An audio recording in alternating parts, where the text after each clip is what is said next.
Well, thank you very much, Madam Speaker, for the opportunity to speak. I'm very pleased to be here today representing the people of Riverview and speaking as the Minister of Social Development. And the member opposite from Victoria-Lavallee gave quite a speech, and there are many, many points I'd tempted to refute, but again, I'm just glad to see that he has recovered, and it's good that I think he gained a sense of humor, and that's always positive too. But Madam Chair, ça me fait plaisir de prendre la parole et de souligner les nombreux avantages du nouveau budget de la province. And Madam Chair, I've been through a number of budgets, some on this side, some on that side, and I must say that this particular budget is one of the most progressive budgets I have ever seen. And thank you very much. And that comes from 19 years of experience here, Madam Chair. And you know, the member from Victoria-Lavallee said in his humorous remarks said that this budget we were building on nothing. Well, the member from Moncton Centre this morning took all the credit for where we are today. So they need to get their story straight because, again, one person was taking the credit for where we are today and the other was saying that it was built on nothing. So I won't belabor the point, but again, when it comes to caring for the people here in the province and in Brunswick, there's no question that the people on this side have huge hearts and have a very, very large civic consciousness that they try and endeavour to help the people in their riding and in the province and in Brunswick. So for any of the members to insinuate that we don't care for seniors, for their families, for the vulnerable, and for individuals in need, no matter what point of the spectrum they're on, the members opposite suggesting anything different is certainly contrary to what the reality is, and it's a very inaccurate statement, to say the least. C'est un gouvernement qui a à cœur le mieux-être de la gens du Nouveau-Brunswick. And Madam Chair, I've seen that through each and every one of the people on this, and it's evident in the discussions we have on these topics. We all want to make a difference in the lives of New Brunswickers, and certainly the most vulnerable are ones that everyone has near and dear to their hearts. Il veut en fasse une différence dans la vie des gens. And certainly I want to wish the Leader of the Opposition a happy birthday, and I know in question period he was a little bit all over the map trying to get something to stick, and I know yeah, happy birthday. I think he was thinking about his cake. And anyways, but you know, on this side, those questions, I mean, we do want to make a difference and improve the health system. We do want to make a difference and improve the education. We do want to make a difference and improve the economic development and tourism and transportation, the environment, just to name a few. There's no subject over here that this government is not concerned about and want to make an improvement. And that's what this budget is doing. And I know when I was in the role of interim leader in opposition, I would be concerned if this was the budget I had to face, because there are so many positive things in this that you can go from each and every department to highlight the improvements that are made. I mean, when we were in opposition, we had the seniors asset grab that just was a fiasco, and the government had to reverse. For those of you that weren't here, that's when the Gallant government wanted to reach into the pockets of all the seniors who went into nursing homes and make them destitute, as opposed to supporting them, which is what we've done, and I'll talk about a little bit later. And Mr. Speaker, then we also had the fast tracks when it comes to assessments.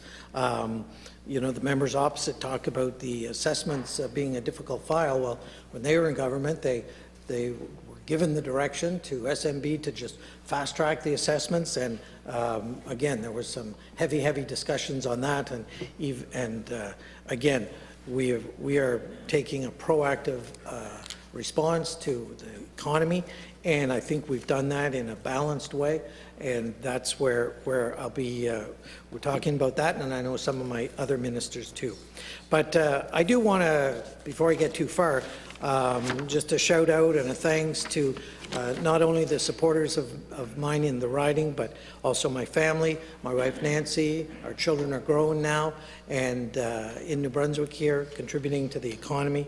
And I do want to say thank you to them and the sacrifices they've made over the years so I could serve in the legislature and the people in the province of New Brunswick. And to my friends and extended family, once again, thank you very much. Merci beaucoup pour votre appui, for your support.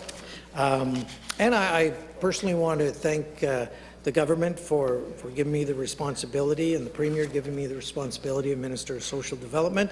And I know I've got a very hard-working department. There are many people touching many lives. And again, of the people that I've seen, they are leaning in and stepping up, doing a great job, even in these difficult times of COVID. And the department has implemented some very important changes and reforms that we haven't seen for years. And that's why, again, some of the new members on the other side need to do a reality check of the 4 years that the Liberals were in power here, and they can even go back to the administration before that of the Graham years. And again, the record on social development is not as stellar as the members talk about, and certainly some of the improvements that we've made here in this budget and last year's budget have gone a long way to putting more money into the most vulnerable the pockets of the most vulnerable people, and it has improved their situations immensely. Nous avons apporté des changements importants à nos programmes. So we've made important investments in various programs, and we're helping New Brunswickers with the changes in the social assistance program, the housing program, the long-term prayer program, and many of the other areas that are so important to the vulnerable people here in the province of New Brunswick.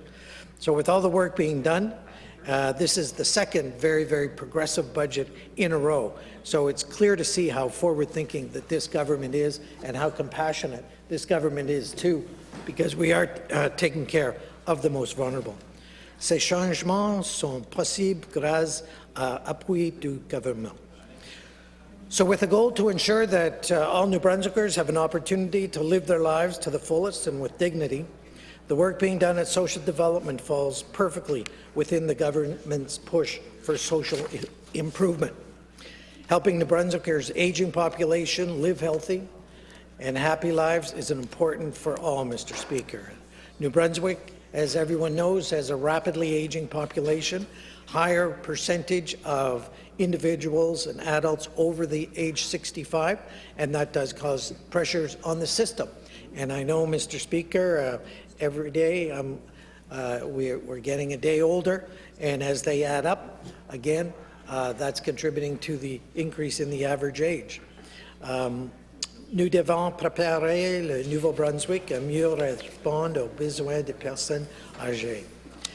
And our network of long-term care facilities here in the province of New Brunswick, the continuum care is there for the benefit of that aging population. And for the past 2 years, many people across the long-term care spectrum in this province have been working very hard to keep our older New Brunswick safe from COVID-19.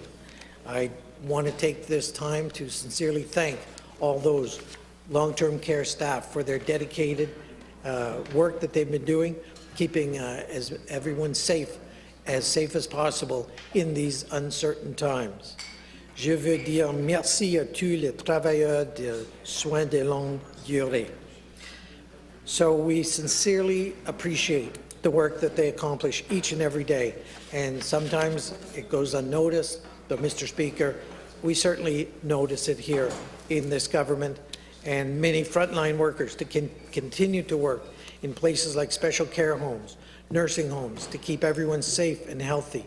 And it's so important for our most vulnerable population. The adult care facilities, taking care of folks with handicaps, various handicaps, and again, some of the youth in care and children in care in their respective places. So many of these are dedicated to providing support to New Brunswickers, frail New Brunswickers, and New Brunswickers in their need. And they do, some of it provide that in homes, directly in the individual's homes. And it's been a difficult time for all. Still today, our long-term care workers continue to provide excellent service and care to the most vulnerable people in our population. And over the course of the pandemic, we did everything we could to assist the long-term care sector in coping for that difficult times. Nous avons appuyé le secteur de soins de longue durée durant la pandémie. We provided support in the forms of PPE, personal protection equipment, as well as the creation of the COVID Rapid Response Team, which provided support to the adult residential facilities and nursing homes when an outbreak occurred in those homes. So as we try and return to a sense of normality, social development will continue to support the and assist long-term care facilities if any outbreaks should occur. And again, Mr. Speaker, we're striving to give our residents in the long-term care facilities the best possible care. And that's why we saw an increase in the annual budget for nursing homes. And certainly some of the areas that we've improved upon, thank you for the support of my colleagues on this side, and the Minister of Finance, who I've known for many, many years. I appreciate his support in moving this budget forward. Specifically in the care for adults in nursing homes, we've improved the hours of care to 3.3 hours.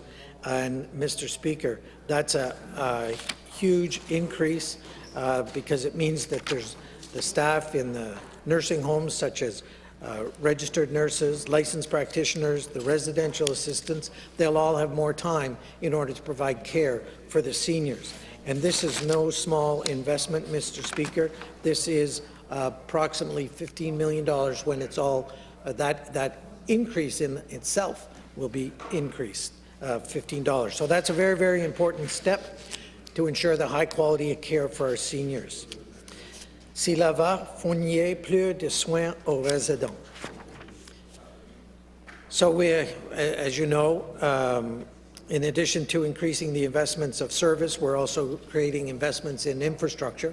Across the province of New Brunswick, there are 71 nursing homes, licensed nursing homes, and that provides beds of 4,953 to seniors and adults with disability.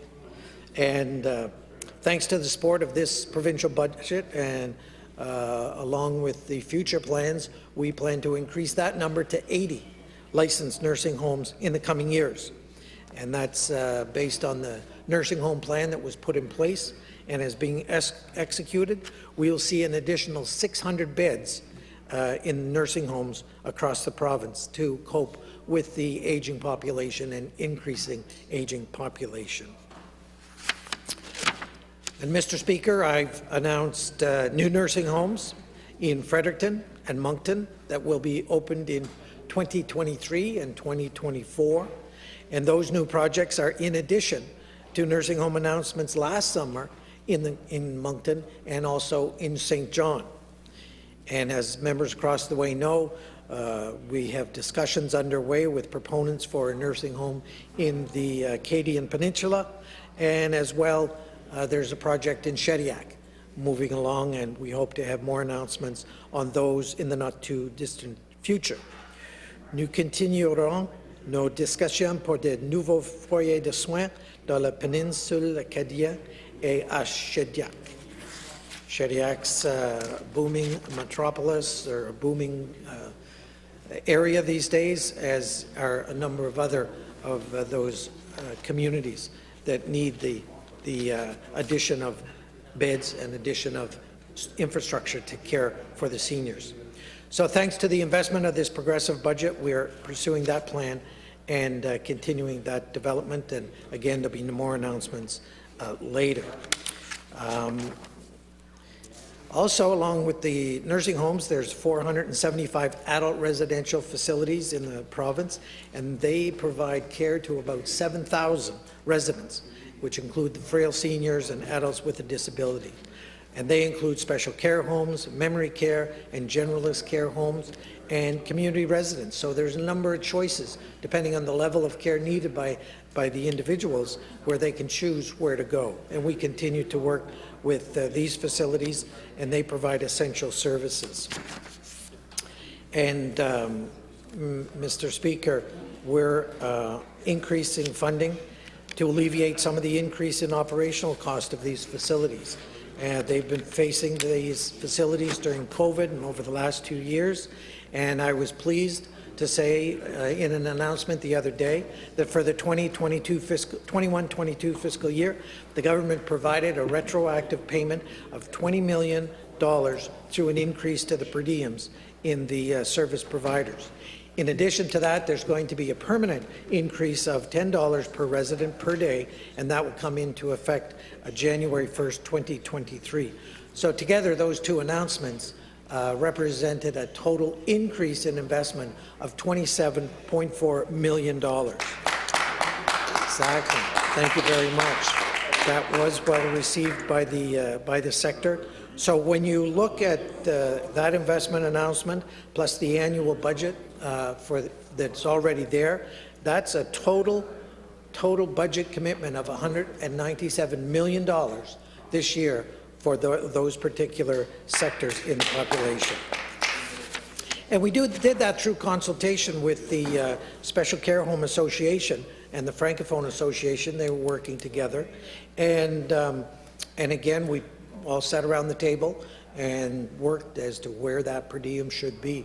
And I want to thank John Grass, the Vice President of Special Care Home Association, who owns the Grass Home, 2 homes in Riverview.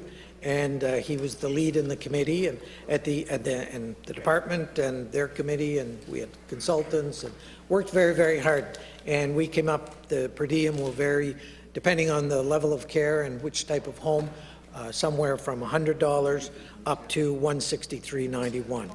And we'll continue to work with them. And we, again, were pleased to see in this budget new investment in wage increase as well for human service workers. Nos investissons aussi pour augmenter les salaires des travailleurs. So just exactly who does that apply to when we talk about the wages? It affects the home support workers. It affects the community residents. It affects the special care homes, as I mentioned, the family support homes, the group homes, attendant care, and employment and support service agencies. So we've seen, again, an increase in a number of different sectors providing service, and that total investment increase is $38.6 million. That, Mr. Speaker, is a huge right into the pockets of the workers who are providing this care for our seniors. And that's on top of last year where we saw a $12.4 million increase. So again, trying to get the wages increase to help offset various costs of living increases, but also making sure that the homes where they work or the facilities they work in are viable long term. And Mr. Speaker, another thing that we did, which I thought was very good in helping people deal with the high increase in the price of gas, was for people with home care support workers and family support workers that provide that in-person care to seniors and people with disabilities directly in their home. When they were faced with a sudden increase in the transportation costs, a few weeks ago, we announced a $5 million funding to provide these workers with an immediate relief for the cost of their mileage. And that's not a small number of people. That's 4,200 home support workers that are helping about 1,100 families in the province of New Brunswick. So, Mr. Speaker, I see my time is moving on, and I want to make sure that I hit the highlights.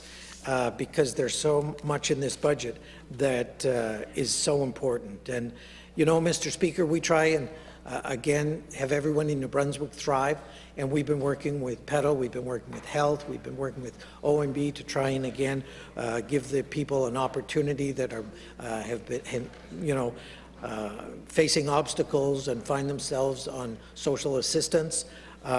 They've met challenges in their life through various reasons, and again, we want to give everybody the opportunity to grow, develop their skills, contribute to the province. But again, part of the mandate of social development is people can't provide for themselves, that we will again share that mandate with various other departments and commit to reform from social development that will end up putting more money into the pockets of people that find themselves in receipt of social assistance. And those steps go towards reducing poverty. It goes to reducing barriers to people who want to transition back to employment. And that's why we undertook some major reforms in order to achieve those objectives, to help people work towards their dreams of maybe getting back into their own apartment or their own home and finding work. So as we move along and talk about some of those specifics, we knew that as of February, there are 28,772 individuals that were receiving some type of social assistance. So we went through a number of phases and added a number of exemptions to help the social assistance recipients receive more income. So if you were in receipt of some type of other benefit or other type of income, such as child support payments, that is not to be clawed back. If you are in receipt of the Canada New Brunswick Housing Benefit, which I'll talk about a little bit later, that will not be clawed back from your SA payment. Compensatory money related to personal injury, that will not be clawed back. And Mr. Speaker, if you're able to work part-time, we will not claw back. It used to be that we would start clawing back after 250. Now, we will not claw back $500 each month that a person earns, and 50 cents above and beyond that, we will not claw back that as well. So that is very, very important, because as people are transitioning into the workforce, if they're able to do that, they can work part-time and not see their benefits drop as dramatically as they did in the past. Now, the other one, which is very, very important, which I think everyone needs to take note of, is that we announced the indexation of all social assistance rates to inflation. Mr. Speaker, that means that April 1 of each year, social assistance rates are being increased by the percentage change in the New Brunswick Consumer Price Index. That's big news, Mr. Speaker, because it really makes a difference in the lives of New Brunswickers, and it also encourages them to take that income and again provide for themselves a little bit better. It's very progressive, Mr. Speaker, and it doesn't stop there. La réforme du programme social va encore plus loin. So we're also proposing changes to the housing income policy, the HIP, as people know about it. That's been one that a lot of people are looking at, because that will allow social assistance recipients to share housing accommodations, which will come into effect June 1. Excuse me. Now, these proposed changes will allow roommates to share accommodations and be assessed for assistance separately. Mr. Speaker, these measures will help them attain better housing options, reduce poverty, and again, help New Brunswickers reach their full potential. In addition to that, adult children of clients aged 21 or older living in the parental home would qualify for assistance if the parent's income is below the poverty line. And you know, Mr. Speaker, I know some people want us to approach this differently, but I'll tell you this much: this will positively impact 2,000 people here in the province of New Brunswick, and it represents an expected investment in those people of at least $4 million. Mr. Speaker, that's progression, that's helping people, that's moving New Brunswick forward.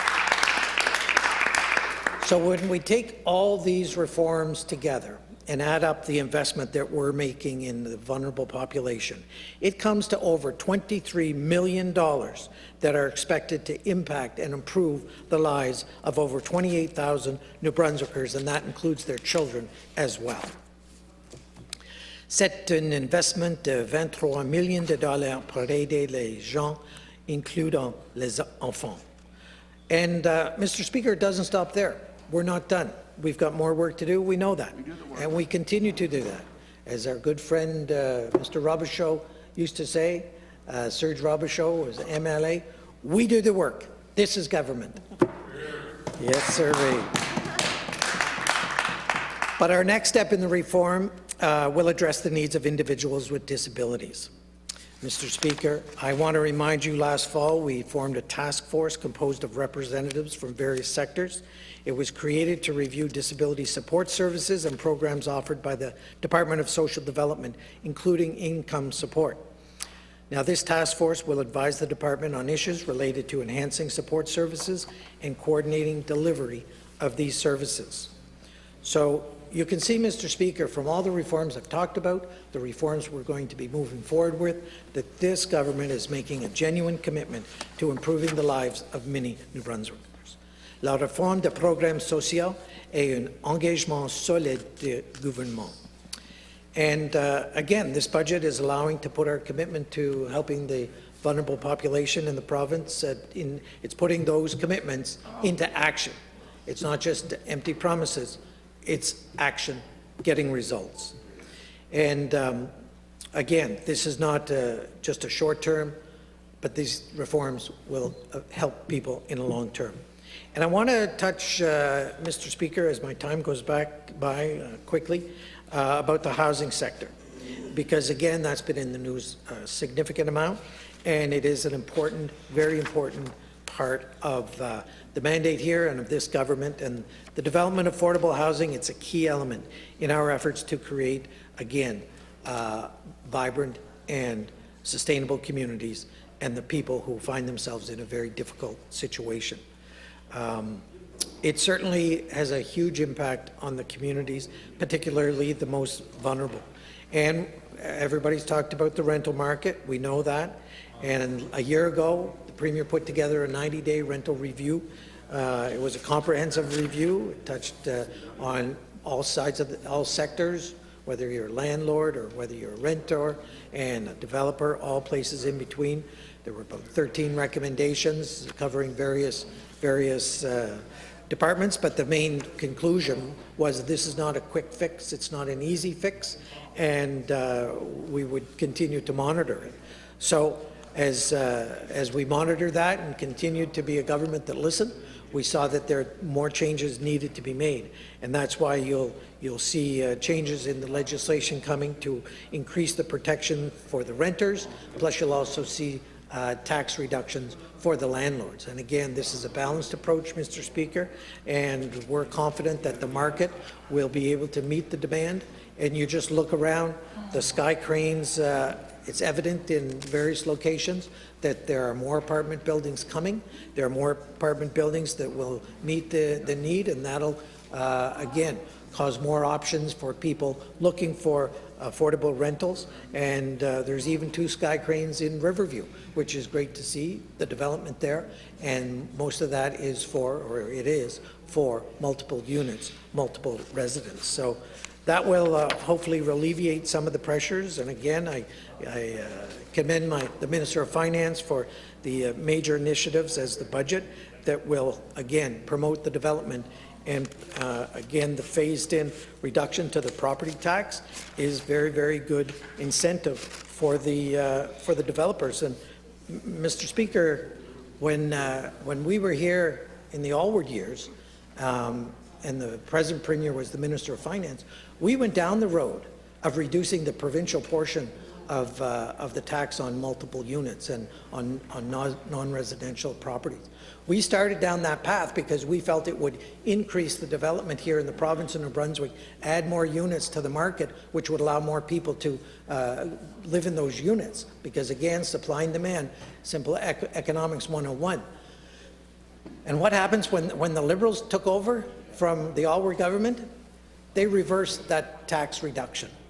They said, no, we want to put that double tax back to where it was. And again, Mr. Speaker, that was part of their whole idea of generating the revenue, where we, again, were progressive in trying to reduce the taxes to spur the development. They turned around and said, nope, we're not going to do that. And again, not to point fingers, but Mr. Speaker, that's probably partly why we don't have as many apartment buildings here in the province of New Brunswick, is because the Liberals wouldn't continue down that path of reducing the provincial portion of the tax on multiple units and non-residential properties. So I believe, and we believe, that this tax initiative will help encourage the development and add additional units for people to rent. And that was just a little history lesson that I wanted some of the new members from across the way to remember. Yes, yes, some of you have been here. Well, one of you have been here longer than I have been. But some of you are just starting and need to remember some of that history lesson.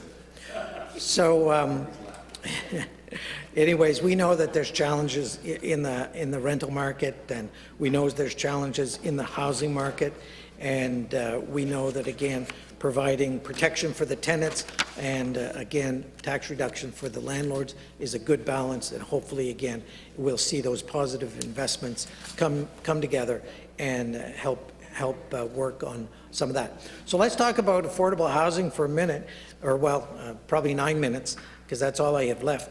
Because again, there's been some interesting numbers and comments made by the Green Party over here.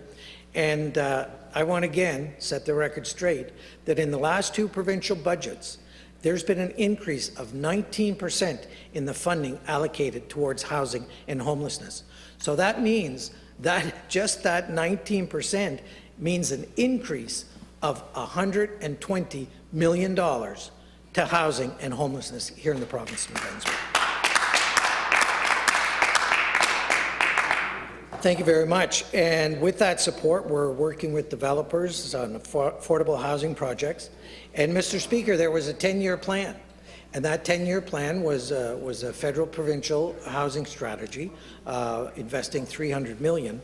But so you can see that our total budget this year, which is $197 million, that is well in advance, or well in advance of what that $300 million will be over those 10 years. So and we're breaking it up into 3-year tranches, so because some of that $300 million is back-end loaded.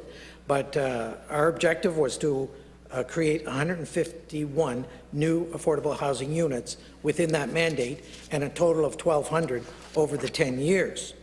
So again, these affordable housing units include rent supplements. So tenants only pay about 30% of their income, of their gross income, for the rent, and then the province tops up to the average rent of the location.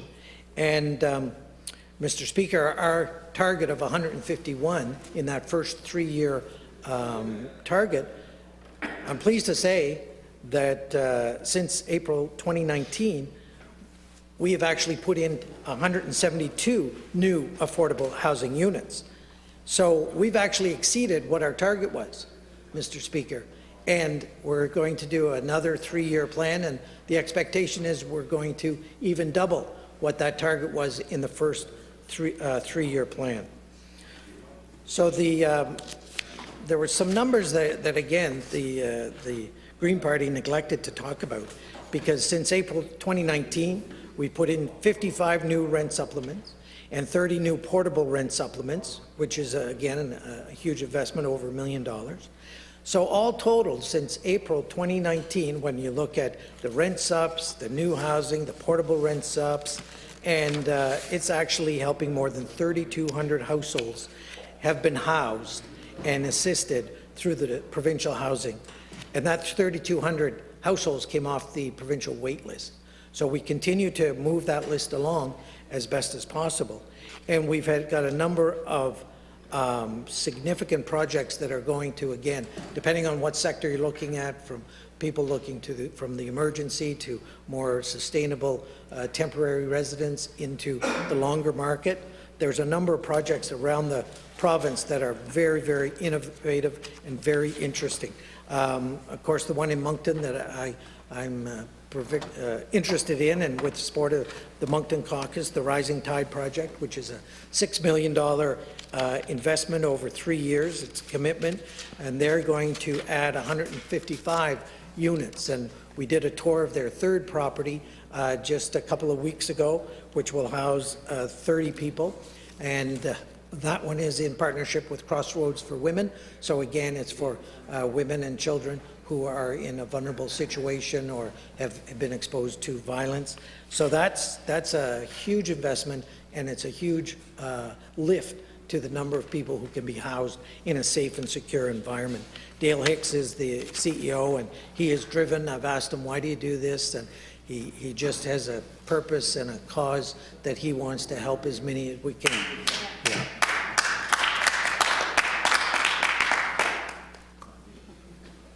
And he's not the only one that has a huge heart and a huge drive in helping the vulnerable.